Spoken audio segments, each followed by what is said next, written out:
इनविश science classes में आपका स्वागत है। मैथ के इस पॉलिनोमियल्स से क्लियर है कि पॉली मीन्स होता है मेनी, बहुपद। बहुपद क्या है? वह व्यंजक जो एक वेरिएबल का हो और उस पर जो पावर है वह पॉजिटिव इंटीजर होना चाहिए, तो उसे बहुपद कहते हैं। जैसे एग्जाम्पल है हमारा F x is equal to x square plus 3x plus 2, X square plus 3x plus 2। ये पॉलिनोमियल्स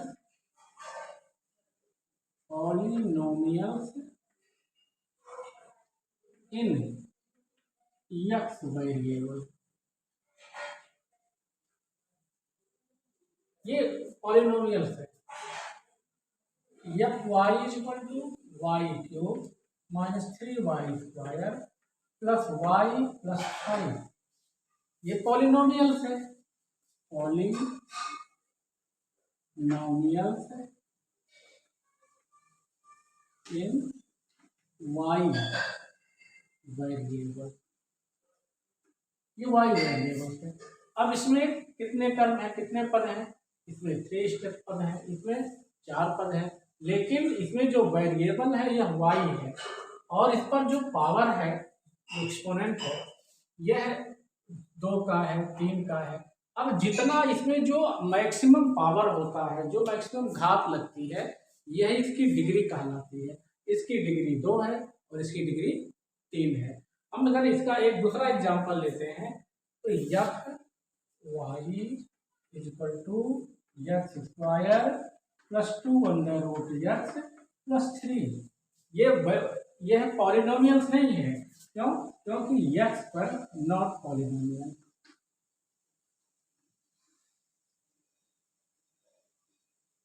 पॉलिनोमियल्स नहीं है क्योंकि इसमें एक्स पर जो पावर है यह 1/2 है, यह फ्रैक्शन में है, इसलिए पॉलिनोमियल नहीं हो सकता है। अब पॉलिनोमियल्स कई टाइप के होते हैं। कुछ ऐसे व्यंजक मिलते हैं जिसमें चर राशि पर जो वेरिएबल है उस पर जो पावर होता है वो 0 होता है, वो कांस्टेंट पॉलिनोमियल्स हो गया। जैसे 7 है, 8 है। अगर यहाँ पर हम वेरिएबल देखें तो x 7 इंटू एक्स पावर 0, ये कांस्टेंट वेरिएबल, कांस्टेंट पॉलिनोमियल हो गया। कुछ ऐसे पॉलिनोमियल्स होते हैं जिसमें वेरिएबल्स पर केवल एक पावर होता है, एक की घात होती है, वह लीनियर हो गया। कुछ ऐसे पॉलिनोमियल्स होते हैं जिसकी डिग्री 2 होती है, तो वह द्विघात का हो गया। कुछ ऐसे होते हैं जिसकी डिग्री 3 होता है, तो वह त्रिघात बहुपद होता है। इसी प्रकार अगर उसकी डिग्री 4 है तो चतुष्घात बहुपद है, यानी लीनियर पॉलिनोमियल, क्वाड्रिक पॉलिनोमियल है। तो इस प्रकार से क्यूबिक पॉलिनोमियल्स है, ये पॉलिनोमियल्स निर्धारित होते हैं। अब हम एक एग्जांपल्स लेते हैं।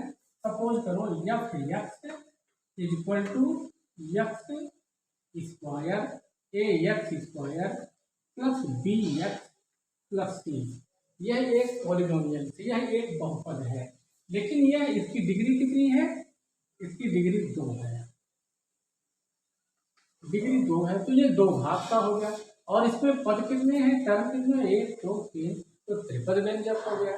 अब इसमें अगर हम देखें, इसके जो कोएफिशिएंट हैं, जो इसके गुणक हैं, वो कौन से हैं?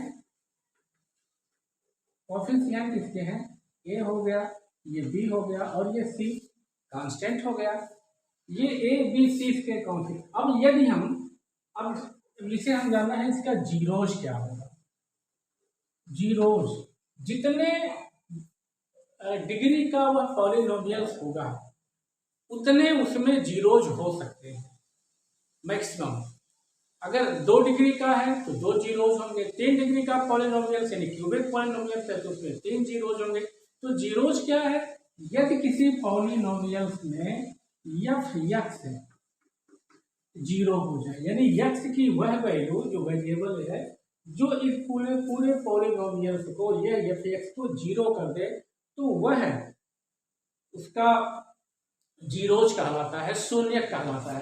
अब इसमें यक्स का हम कोई मान रखें ताकि एफ एक्स बराबर जीरो आ जाए तो यह इसका शून्य होगा, जीरोज होगा। अब सपोज करिए कि एक पॉलिनोमियल्स है जिसकी डिग्री 2 है। अब इसके जीरोज कितने होंगे, इसके 2 जीरोज होंगे। सपोज करिए एक जीरोज अल्फा है और दूसरा जीरोज इसका बीटा है।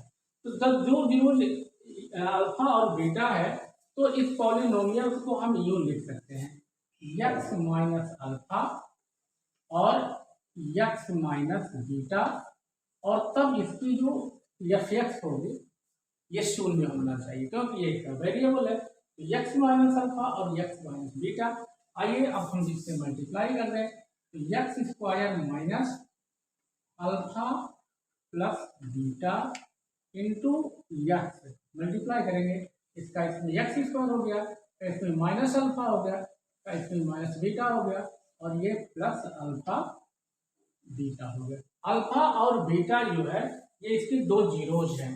अब हम इसको अगर कंपेयर कर लेते हैं यहाँ से कंपेयर करें या फिर इस पर लिखना तो हम देखेंगे कि जहाँ बी है उसी की जगह पर इसमें अल्फा प्लस बीटा है, जहाँ बी है वहीं पर इसमें अल्फा प्लस बीटा है।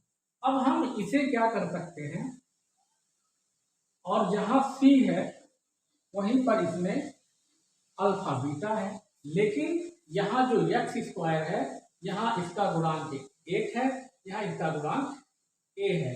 तो हम क्या करें, इस एफ एक्स में हम पूरे में ए से डिवाइड कर देंगे। तो f x equal to 1 by a हमने कर दिया। अब ये हो गया हमारा x square plus b by a into x plus c by a.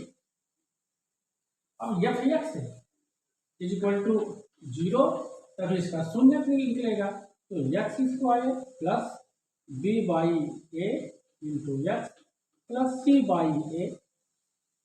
अब अगर हम कंपेयर करेंगे तो जहां इसमें बी बाई ए है वहीं पर इसमें माइनस अल्फा प्लस बीटा है, और जहां इसमें सी बाई ए है वही इसमें अल्फा बीटा है। तो इसके जो जीरोज होंगे और इसके जो कॉफिशिएंट हैं दोनों में अब हम रिलेशन अगर निकालना चाहें तो ये देखिए हमें मिल रहा है।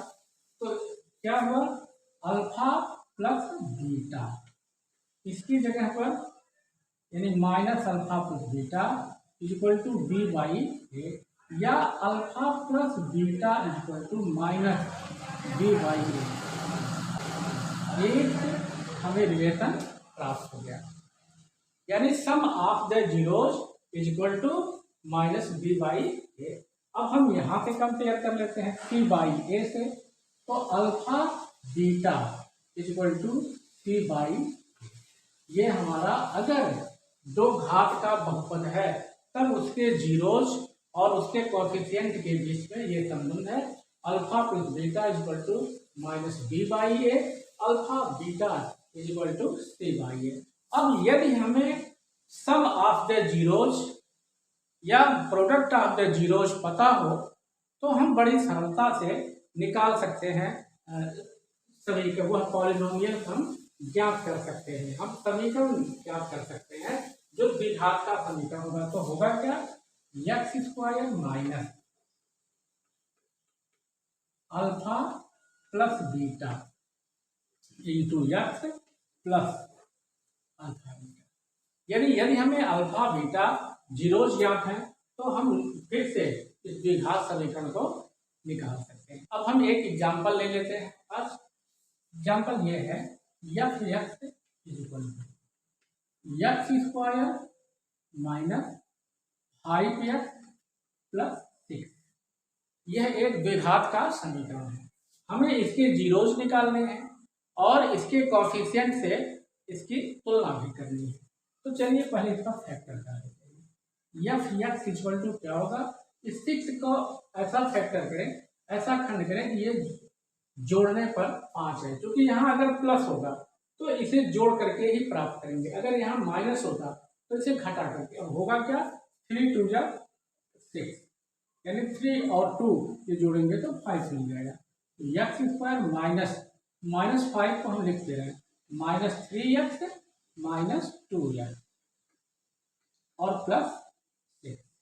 तो x equal to x common ले लेते हैं, x -3 -2 हो गया x -3, यानी x इक्वल टू x -3 और x -2, ये हमें पता चल गया।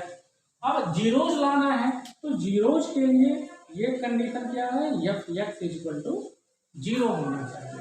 इसका फलन का जो पूरा मान है ये शून्य हो गया, यानी x की वह वैल्यू जो इस बहुपद के मान को शून्य कर दे तो उसका 0, f इक्वल टू 0, इसलिए x -3 इक्वल टू 0, तो x इक्वल टू 3 और x -2 इक्वल टू 0, तो x इक्वल टू 2। अब इसके दो शून्यक हमें पता चल गए, एक शून्यक है 3 और दूसरा शून्यक है, दूसरा जीरोज है 2। अगर हम इस एक को अल्फा मान लेते हैं, अल्फा इक्वल टू 3, और दूसरे को हम मान लिया बीटा, तो beta equal to alpha plus beta 3 और 2 5 हो गया।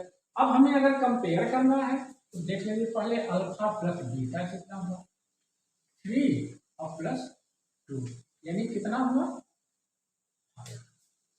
और कंपेयर करेंगे alpha plus beta equal to -b/a, और b का मान देखो दिया है ये था x equal to x square -5x plus 6, ये हमारा b निकल गया, b इक्वल टू -5।